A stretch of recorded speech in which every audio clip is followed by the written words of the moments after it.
Well, my name is Klaus Mohn. I'm the rector of the University of Stavanger, and I'm also a professor of energy and petroleum economics. And I'm here today to have a conversation, as it says, with Kjell Roland, who is also an economist by training, but who has a bit of a different career than myself. So maybe, Kjell, you could give us in a few words what you've been doing. Yes, thank you. Nice to be here. No, I trained as an economist, started out in the research department at the Central Bureau of Statistics in Oslo. Fantastic place to be. So did I. 6 years. That was really a fantastic start. Then started a consulting company or think tank called Econ, Center for Economic Analysis. Run that for 20 years, and then moved on to Norfund, the Norwegian government's investment fund for the developing world. For 12 years, now I have a portfolio of board positions, but much of what I do is related to renewable energy. I'm working with a small investment bank, Sparebank Markets, as an external advisor on renewable energy, serving on a few boards, and then at the present also on the government's energy commission. But I'm here in person. I mean, and the commission is we're in the very end of writing up the report, but it will be published 1st of February next year. Thank you very much. I'm also very happy to be here, and our common denominators are perhaps energy and economics, so to speak, to put it bluntly. And we're here to discuss how to reach carbon neutrality. And what I would propose is that we first start with some reflections on the concept. How should we understand carbon neutrality? What does it really entail? So what would be your main points, Kjell? Well, if I may, I'd like to go back to where I started on the climate change. In 1989, we landed a big contract with the National Research Council.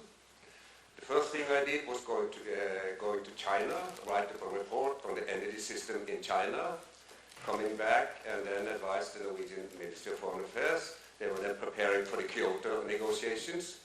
And my message was the following. There are no way in the earth that China would accept a cap on carbon emission. Why? Because that would basically mean that China said, we are willing to stay poor. You rich people can go on and emit the carbon, and that's the future. That's not an option for China. I think that sort of rich-poor dimension is still important for it. But if I mean, and my main message is that this is going to be extremely difficult, and we don't know the road to carbon neutrality. And I really appreciate the discussion before with the technologies, because they were so realistic in terms of what it is. And this is something that if you compare to what we've tried to achieve in terms of politically drive change to the global economy after the Second World War. We started in the 60s with population growth. We were afraid that we would end up with 15, 16 billion people.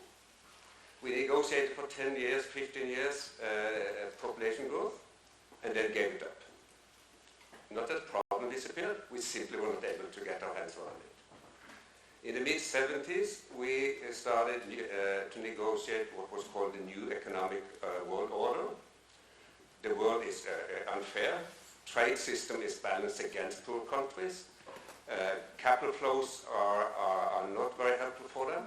We negotiated that, and the problem is definitely there even today. We negotiated for 10 years. We gave it up. We're not able to get our hands around it. What we're trying to do in climate change is basically politically drive through deep changes in the economy in a scale and a form that has never been done before.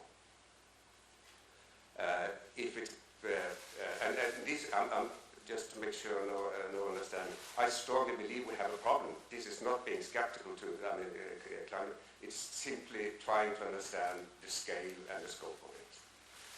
And in terms of scale, I mean, to illustrate the point again, if Norway had the same challenge as Britain or Germany, what would that entail? then the Norwegian government will have to start first deciding, we'll remove all hydro dams, not a few, all hydro dams in Norway, and then we take away 60 to 70% of the turbines in the hydro system, and then build solar and wind. That's what Germany is trying to do, and that's what England is trying to do. Today we don't know if they will succeed.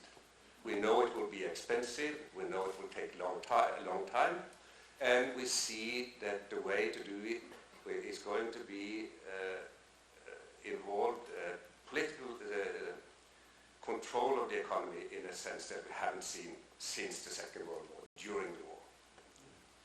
So I want to go back to the sort of concept, just to agree a bit on what we are discussing. Thanks anyway for your reflections, and I'm sure we will get back to them. But to me this stems from sort of the idea of a tragedy of the commons, where our atmosphere can be looked upon as a common, which is our common carbon sink, and as you know, unregulated commons often lead to overconsumption, overgrazing, overfishing, and so on, and that introduces a coordination problem. And for the atmosphere and the climate change, I guess we are up to the mother of all coordination challenges. So it's really about bringing net emissions on a global scale to zero. And why don't we say emissions, but net emissions? And the reason is that there's a potential that some of the carbon that we emit can be captured and sunk into carbon storage facilities like we are developing in the North Sea, and obviously some parts of society and business and industry is marketing this solution as something big and very important, but developments so far have been rather disappointing.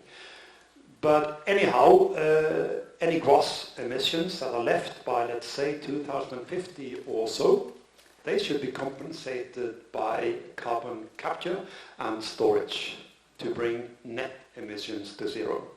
And this is exactly the challenge that we are struggling with in the Climate Commission 2050, which was appointed a couple of years ago and which I'm part of here in Norway. But before we go to the national concerns, I'd like to dwell on some further questions on the international scene, and maybe what's your take on this? One thing is that our country could afford net zero emissions. We are stinking rich, and so is part of the rest of the Western world, and we're also responsible in a cumulative sense for a major part of global emissions, so it introduces a special responsibility on rich countries, and perhaps in particular on Norway, which we will also return to. So should we really require net zero emissions for all countries, or could we imagine a world where some countries are allowed to emit some CO2 on a net level, but they then have to be compensated by other countries where net emissions are below zero? What do you think, Kjell? I think that's a tension we see already today. I mean, at the last COP, large part of the emerging world basically told the rich world, to us, child mortality, absolute poverty, I mean, there's a number of issues that are more important to us than climate change, and you made the problem, so the priorities are different. And of course, I've been working a lot in Africa. There is no way Africa can grow out of poverty if they're not allowed to increase their emission of carbon. It simply is not doable. Actually, I had a meeting in the Ministry of Foreign Affairs on these issues last Friday, and the problem is the following: all the multilateral banks, they they say they will not finance coal, they will not finance oil, they will not, and they will not finance gas-powered power.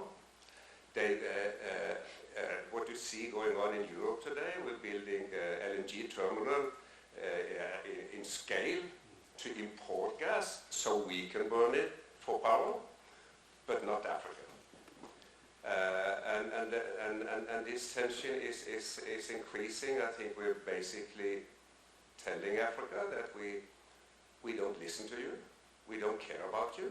So I think this is a dimension where you may see wars going forward. I mean, the tension, the interest, the different interests of different countries are so deeply different, and we don't seem to understand.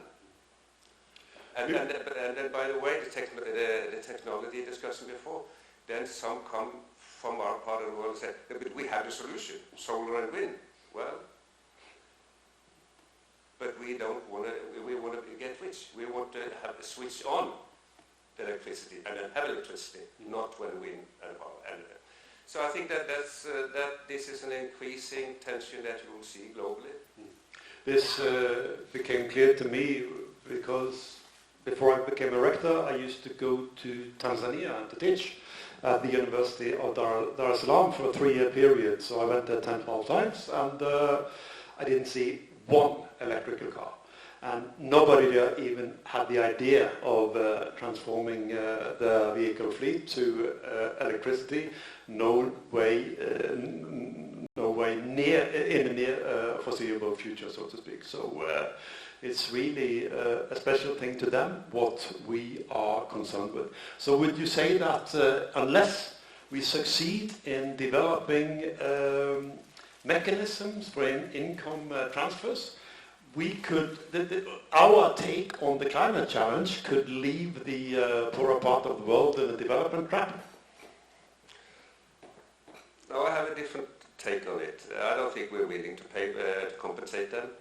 I think it's more an issue of technology. Unless we prove that we are able to develop electricity system that is almost neutral and still have a modern industrial society, if we can prove it possible, then you can convince them and you can help them build it. I think that's the way. And there's no way you can compensate them to stay poor. So then we may have to leave them with somewhat more time to meet the net zero requirement. So that introduces another form of sort of discrimination that richer countries could be expected to reach carbon neutrality faster than poor countries. Or in the Commission, I mean, I've insisted that why don't we concentrate on the next 10 years? What happens in 2050, nobody knows nothing about. What happens in 2030 is related to what we do now. And if you look at Norway, we have, since I think the first election in '92 was it, different parties have competed to launch ambitious percentage emission targets. They have never presented a plan how to do it, but they competed in terms of the numbers. Norway have never reached our targets. And in 2030, we will miss even more than any time before. If we in 2030 are able to reduce emission by 25%, I think then we would have to really scale up what we're doing today. So that's why. How the world would look like in 2050, I think we don't know anything about. But we should plan and we should make action to understand what happens over the next period, let's say 2030 or whatever. And that's a big issue. That's where the climate discussion should be. So, in principle then, do we see the Paris Agreement as constructive in principle, for meeting the global targets of net zero emissions? Yes, it's definitely constructive, and it sets an agenda. It brings it on top of the agenda, policy agenda. But how important in the end it will be to actually solve the problem, difficult to say, probably far less than a lot of people anticipate. I mean, as I said in my first statement, the world is not ruled by UN organized conference deciding how to move forward. It's never happened before, it will not happen this time. It's too difficult, the interest between different countries are so huge. So I think, China is my biggest hope. They can drive the technology and scale it.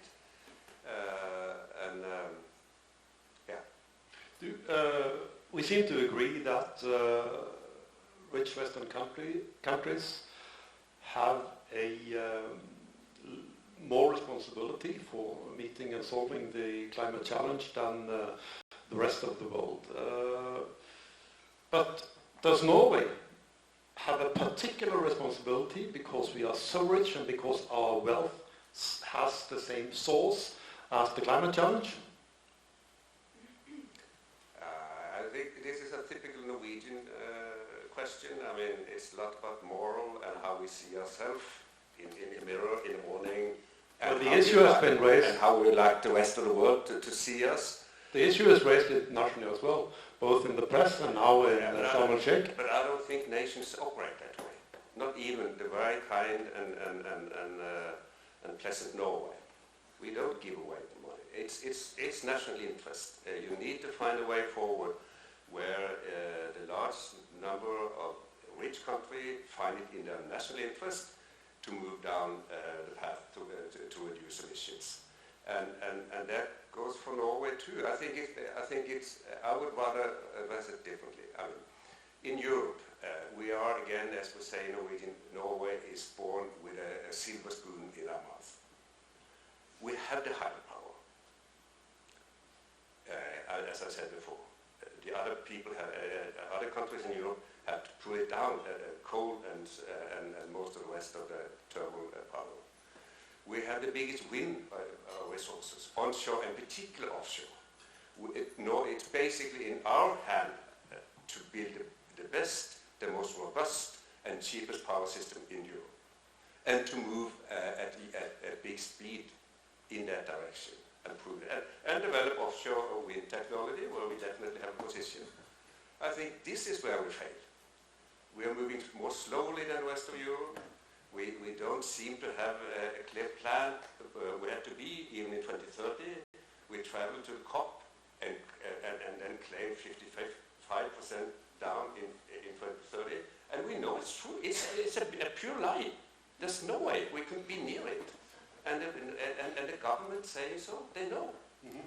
So if instead sort of concentrating on doing what makes sense in the short term and actually proving that implementing, electrifying the whole economy, building green industries, and in particular offshore wind, floating wind, I think that's where we, from a global perspective, should feel that we have an obligation to be at the front end of technology development. Because it's one. There's no one silver bullet solving climate change. We have to do everything in all dimensions, all the time, and much speedier than before. But the Paris Agreement is sort of, its point of departure is domestic emissions from domestic sources, and that's the emission accounts by which we are measured. And in Norway, you could argue that our point of departure and other characteristics make several of the investments to cut emissions quite expensive. So for the global climate, there would be more to gain, perhaps, from investing that money abroad, in or outside of Europe. And that's sort of typically an economist argument that the resources should be spent where the returns are highest, and even in terms of CO2 emissions. So what do you think? Should we pursue net zero emissions in Norway at any cost, so to speak? Because that could entail ridiculously expensive measures. I would say we should do both, and of course not pursue it domestically at any cost, but we're far away from that. We haven't even started the easy ride for Norway going down that in European context, as I said.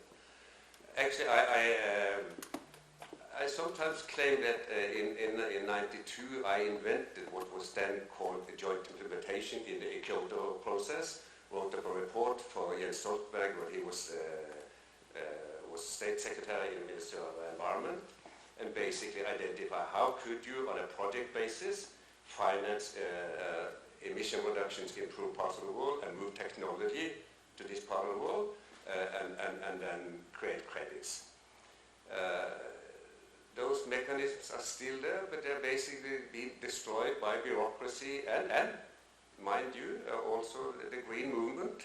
I mean, nothing is good enough for them. If it's not perfect, it's not good. And so they've criticized it so much.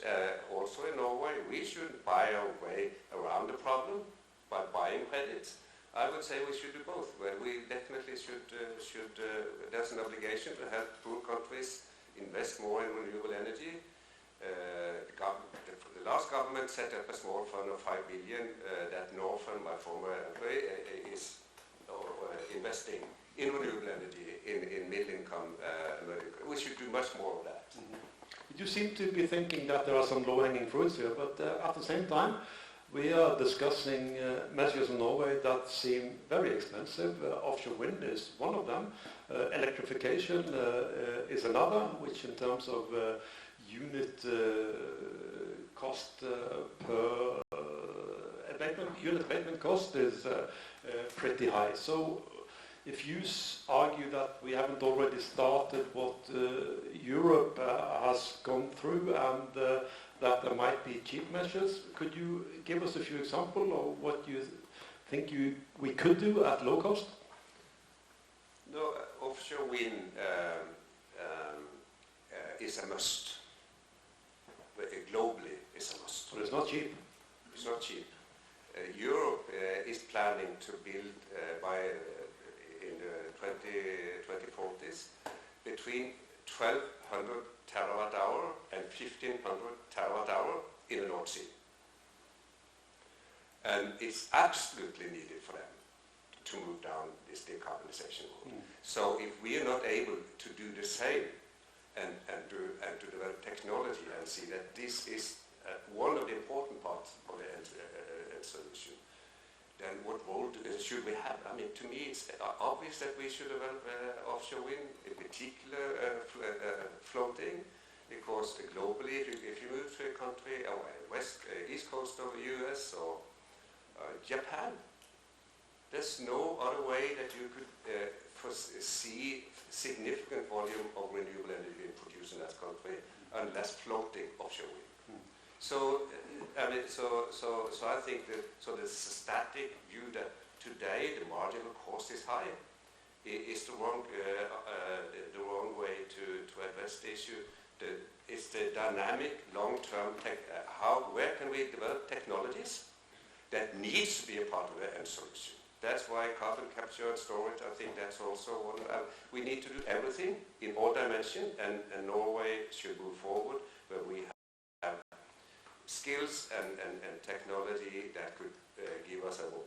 That's why nuclear power, I definitely believe nuclear power is an important part of climate abatement in the long term, but not for Norway. Just to cut through here, what you think then is that the Norwegian government should spend.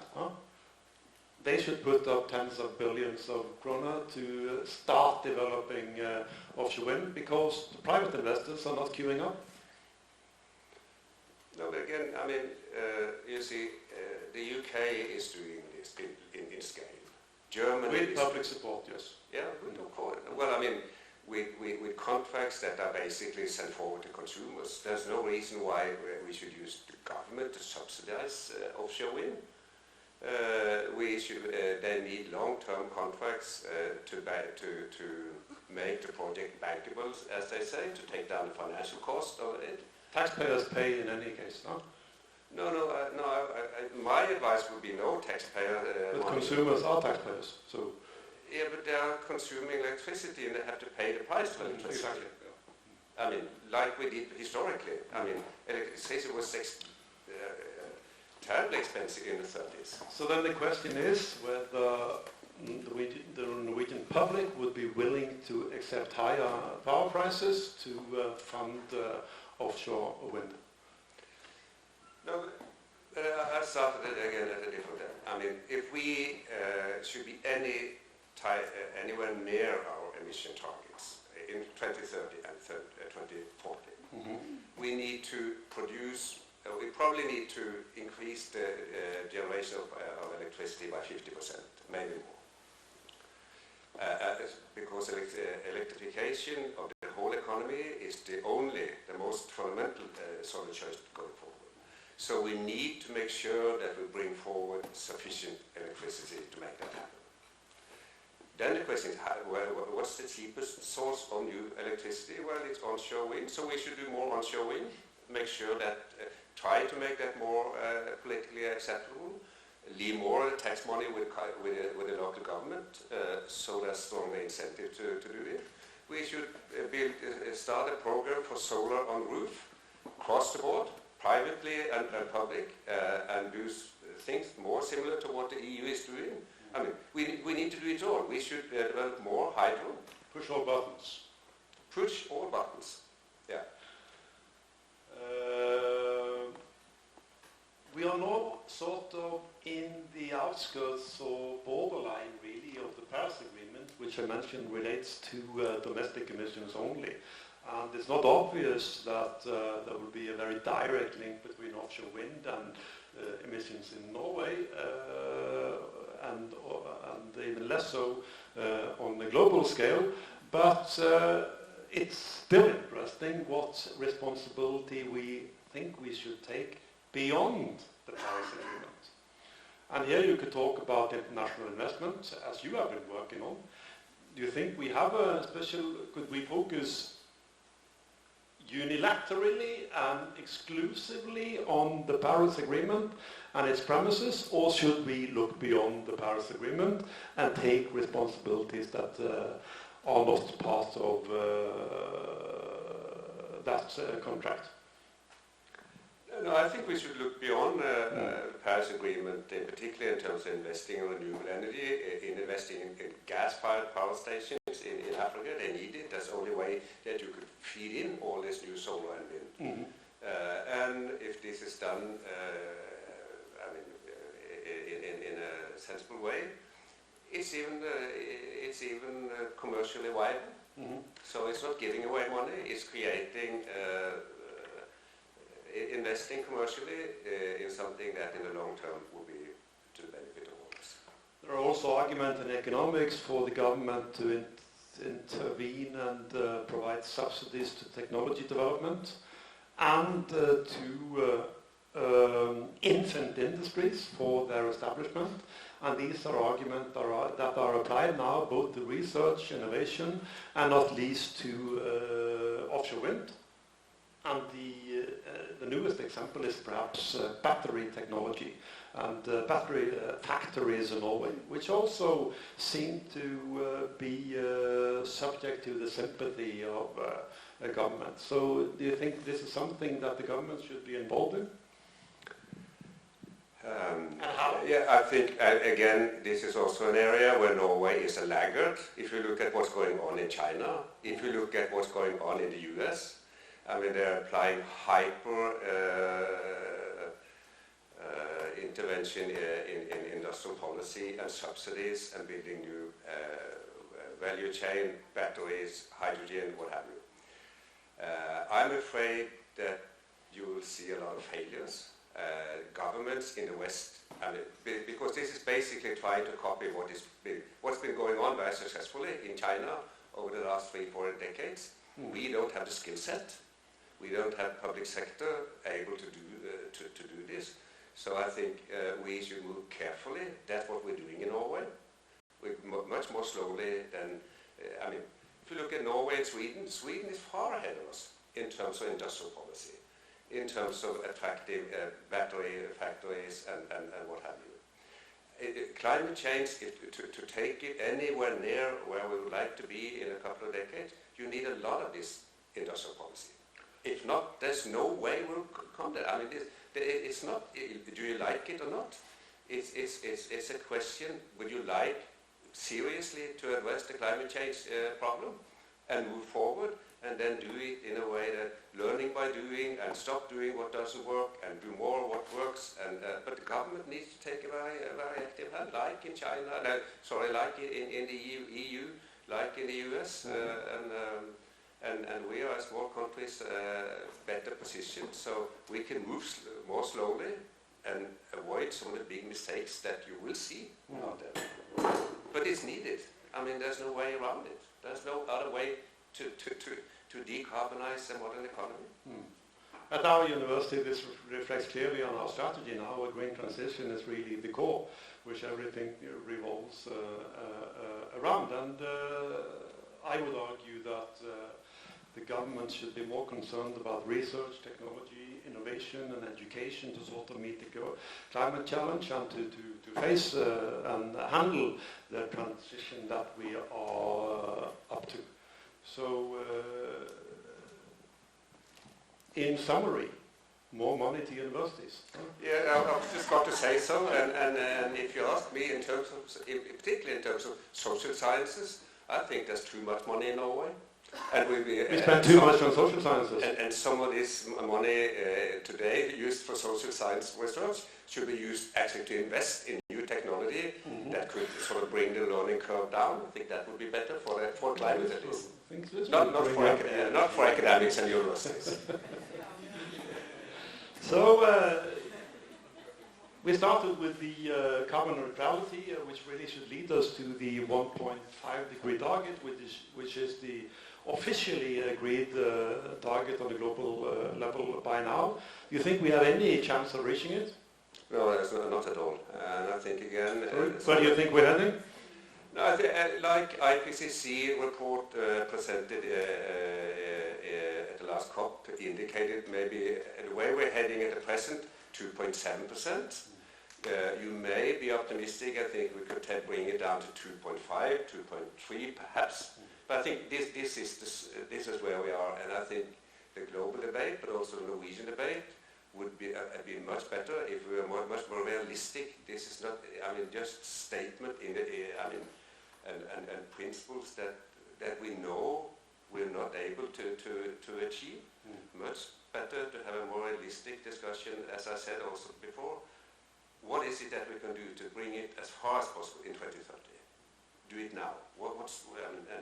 And take it down at that level, and not discuss the numbers that we know doesn't work in 2050. And no politicians are responsible for. Nobody else, by the way. So I mean, so that's an easy trick, but it's a bit at least useless, maybe a danger. So even though the 1.5 degree target seems far-fetched, there's no alternative to trying as best as we can, it seems, that we really... No, yeah, I think that would be my sort of advice. Try as best as we can, and we could do much better. And we have to do everything in all dimensions, energy conservation, all developing more renewable energy in all technologies, and then see and set us realistic targets for sort of the next whatever 5-10 years, and actually achieve them. Right. I think we spent half an hour. If I recall correctly, wasn't that the time that we were allotted? If there is any time. 10 minutes more. 10 minutes more. Very nice. So maybe we could advise the Norwegian politicians. How are they? In what way do you think they're wrong? And what should they do differently? We have touched upon it so far, but is there any obvious things that you sort of would have clinged onto? For a reason that is not obvious to me, I mean, the sense of urgency is less in Norway and in political debate in Norway than in the rest of Europe. The European Commission is moving what they've been doing through this year, Fit for 55 and other programs, at a scale and a speed that you don't see in Norway. So unless we are willing to actually say and mean that climate change is a priority, it's more important than other priorities in politics. We need to move new offshore wind, or we need to reduce the time lags involved in developing new technology and investing in that. To build a new 300 kilowatt transmission line, you would basically need 7 to 10 years. To upgrade an existing hydropower station, it will take 12 years. 8 years of paperwork, and then 3-4 years building. And that's where EU is moving at an entirely different speed.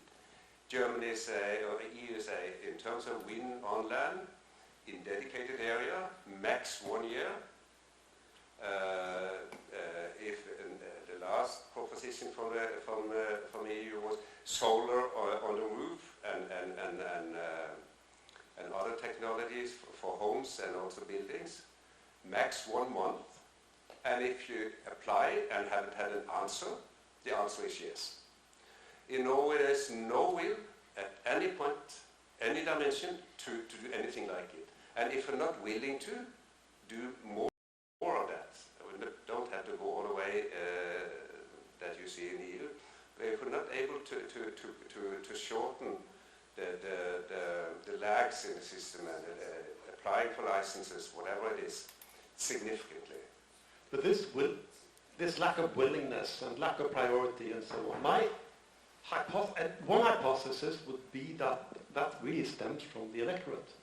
And that the electorate is not eager enough, and that we get the politicians we deserve, and politicians who push for transformation the way you would like it, and the speed that you would like to see. That might also involve sacrifices and losses for parts of the electorate. And if that happens, they would turn away from the politicians. So what we see, as I see it, is that whenever there's politicians who argue in favor of speed and sacrifice and losses and so on, it's suicide, political suicide. And that's sort of one explanation for what's going on in this area in Norway. What do you think? No, I think that's I largely agree. I don't think that it's the politicians that don't want to do it. Mm-hmm. But I think it's also that people, both politicians and the green NGOs, haven't been able to explain people a story. Why would we build more? Why is more renewable energy needed? Mm. And then there's been a lot of noise on the cables and export, which of course reduce the will to take some of the difficult trade-offs even more. Mm-hmm. But but I think, or at least my hope is that if we're able to explain to people sort of the story, if you want to reduce carbon emission, you need to produce significantly more electricity. And you need to use all electricity much more efficient than in the past. And if we're not willing to do that, then forget about the emission targets. Mm. So far, it's been largely thought of as something fairly easy, fairly byproduct of other things, so there's no difficult trade-offs. There are difficult trade-offs, also domestically. We also seem to be quite reluctant or allergic, I would say, to letting climate policies influence on oil policies. But over the years, it seems to be increasingly difficult to maintain that sort of split between those policies areas, and they seem to converge somewhat more than they used to. And there is an eminent debate on exploration policies going forward, which is going sort of back and forth, and SV, as you know, now negotiated postponement of the 26th licensing round until the end of this parliamentary period. So what do you think in that sense for the mantra of develop rather than dismantle? Is that mantra likely to prevail? Yes, I think so, and it doesn't bother me too much. I mean, reducing carbon in the air is about reducing consumption of coal, consumption of oil, consumption of gas, not production. And there will, like in the Stone Age, there will be plenty of gas and oil and coal in the ground. But if it's left in the ground, it won't emit CO2. Yeah, but there are no countries willing to shoot themselves in both knees at the same time and stop exploring these resources. So you are quite skeptical to supply-side oil policies here? I think it's irrelevant from a climate change perspective. It may feel good. I see, but this is a topic that is eagerly discussed by economists, even by economists, so just for the audience to know. No, but I think it's again, to me, it's more noise. I mean, we should be focused on what is it that we need to do over the next few years that we know works in 2030 or 2035. And in the meantime, we could go on exploring for oil, developing the Wisting field and other fields in the Barents Sea. To me, it's a different issue, and of course now we've seen through the last crisis that Norwegian gas, at least, is definitely needed, and not for the short term. We will produce all the gas that we're able to produce in 2050 is my projection. But forget about 2050. What makes sense for the next 10 years? What actually makes sense in terms of reducing emissions in Norway? And this political compromise now, it's much about symbols. I mean, the materiality of it is almost nothing, but it feels good for SV, and so it serves the political purpose and it's sort of political gaming thing, but it's not important. So rather than these visionary approaches stretching decades ahead, we should be more specific and focus on the near to medium term and set targets that we are willing to prioritize and able to meet. Yeah. Okay, I think that's a summary note for our part, so thank you very much, Kjell. It's been a pleasure. Thank you.